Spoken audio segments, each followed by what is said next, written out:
किसी ऐप के जरिए लोन लिया हो या लोन लेने की प्लानिंग कर रहे हैं तो यह खबर आपके लिए है। आरबीआई ने डिजिटल लेंडिंग इकोसिस्टम को सुरक्षित और बेहतर करने के लिए डिजिटल लेंडिंग डायरेक्शंस 2025 के तहत कुछ नई गाइडलाइंस इशू की हैं। ये नई गाइडलाइंस 13 मई से लागू हो रही हैं, जिससे लेंडिंग प्लेटफॉर्म्स पर ट्रांसपेरेंसी बढ़ने, बोरोवर्स प्रोटेक्शन बेहतर करने और अकाउंटेबिलिटी लाने में मदद मिलने की बात कही गई है। ये बदलाव क्या होने वाले हैं, आइए जानते हैं इस वीडियो में।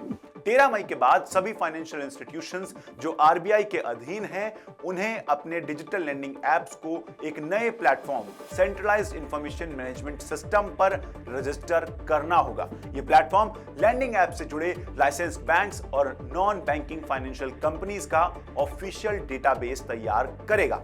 साथ ही रेगुलेटेड एंटिटीज को 15 जून तक पोर्टल पर अपनी इनिशियल सबमिशन पूरी करनी होगी। इस कदम को अनरजिस्टर्ड या फ्रॉड लेंडिंग ऐप्स की बढ़ती संख्या पर रोक लगाने की दिशा में एक अहम कदम के रूप में देखा जा रहा है। दूसरा बड़ा बदलाव है कि जुलाई 1 से आरबीआई अपनी वेबसाइट पर डिजिटल लेंडिंग ऐप्स की एक पब्लिक डायरेक्टरी पब्लिश करेगा। यह लिस्ट यूजर्स को यह पहचान करने में मदद करेगी कि कोई लेंडिंग ऐप लेजिटिमेट रूप से किसी लाइसेंस लेंडर से जुड़ा है या नहीं। हालांकि आरबीआई ने यह साफ कर दिया है कि आरबीआई इस अपलोडेड डेटा की एक्यूरेसी को वेरीफाई नहीं करेगा। यह जानकारी डायरेक्टरी में वैसे ही पब्लिश होगी जैसे रेगुलेटेड एंटिटीज से जमा की है।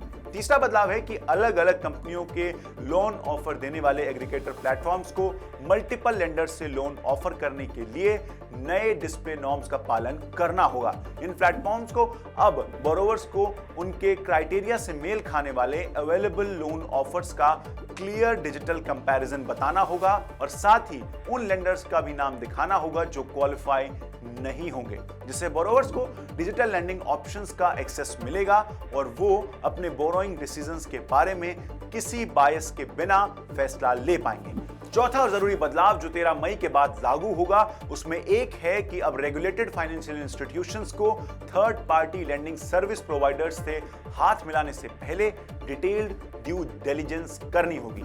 उन्हें पार्टनर्स की technical soundness, data handling practices और कस्टमर्स के सिक्योर डेटा स्टोरेज का भी ख्याल रखना होगा, जिससे यूजर्स के डेटा का मिसयूज ना हो और डिजिटल लेंडिंग इकोसिस्टम में विश्वास पैदा हो। लेकिन अब सवाल यह खड़ा होता है कि आरबीआई को यह कदम उठाने की जरूरत क्यों पड़ी।